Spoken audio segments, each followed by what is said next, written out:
진미채 볶음을 할 때는 진미채를 먼저 먹기 좋은 크기로 잘라줍니다. 그리고 나서 프라이팬에 식용유를 두르지 않고 그냥 진미채를 좀 볶아주면 되는데요. 타지 않게 살짝만 볶아주면 됩니다.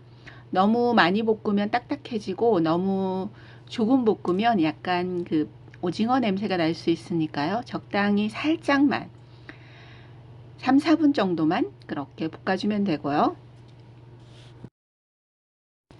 그리고 나서 양념장을 만들어야 되는데요. 양념을 할 때는 저는 올리브유를 썼고요. 올리브유를 두른 다음에 그리고 간장을 썼어요. 간장을 넣을 때는 오징어채가 이미 간이 되어 있기 때문에 너무 짜지 않게 간을 조절하는 게 좋고요.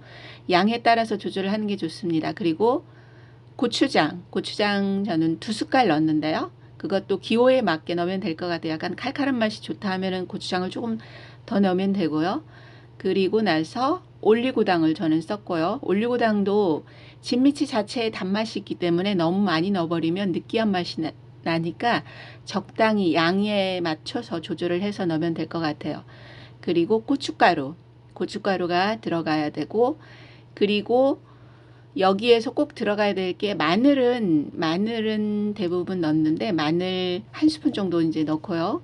그리고 나서 꼭 들어가야 될 게 생강 다진 거예요. 생강을 꼭 넣어줘야 돼요. 그래야 그 오징어에 약간 비린 맛이 잡히면서 그 생강 맛이 향긋하게 나거든요. 다 졸인 후에도. 그래서 다진 마늘을 넣을 때 다진 마늘을 1스푼 정도 넣었다 하면은 생강은 반 스푼 정도만 넣으면 돼요. 그렇게 해서 생강은 그 약간 거칠거칠하니까요. 곱게 다져가지고 생강하고 마늘을 넣은 다음에 여기서 끓이는 시간은 너무 오래 끓이지 않아도 돼요. 적당히 끓이면 되는데 이 양념이 고루 섞일 정도로 저어가면서 팔팔팔팔 끓이면 돼요. 끓고 나서 한 3, 4분 정도만 끓이면 돼요. 너무 오래 끓이면, 그리고 이걸 끓일 때는 약간 중불에 놓고 끓여야 돼요. 너무 센 불에 놓고 끓여버리면 양념이 섞이기도 전에 쫄아버리거든요. 그래서 팔팔 끓은 다음에 3분 정도만 끓인 다음에 어느 정도 이렇게 봤을 때 적당히 이제 양념이 고루 배이고 전체적으로 다 배합이 잘 됐을 때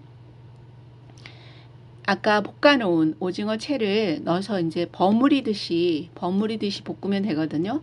여기에서도 시간은 오래 걸리지 않아요. 이게 양념이 끓으면 이미 이제 요리가 다 된 거예요. 그래서 오징어 채는 넣어서 버무린다 생각하면 돼요. 그래서 이렇게 3, 4분 정도 끓은 다음에 색깔이 약간 진하게 나왔죠. 이때 볶아놓은 오징어 채를 넣어서 뒤적이기만 하면 돼요. 이때는 불을 더 줄이고 불의 그 온도를 더 줄이고 나서 약불에 놓고 살살 뒤적거리듯이 양념이 고루 묻을 수 있게 여기서는 뒤적거리면 되거든요.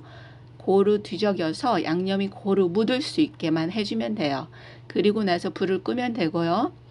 이때 마지막으로 그 양념을 해줘야 될 게 참기름을 살짝만 두르면 되고요. 참기름 살짝 두르고 마무리로 통깨를 뿌려가지고 그 고소한 맛을 내면 됩니다. 그렇게 해서 한 번 더 뒤적여가지고 그 식은 다음에 보관할 통에다가 그 담으면 되고요. 보관할 통에다 담아서 냉장고에, 요즘 같은 날씨는 한 어느 정도 기간은 냉장고에 넣지 않아도 되는데 그래도 냉장고에 이제 보관해도 되고요. 상온에서 어느 정도 한 뭐 일주일 정도는 괜찮을 것 같아요. 그렇게 해놓고 먹으면 맛있는 그 밥 반찬이 됩니다.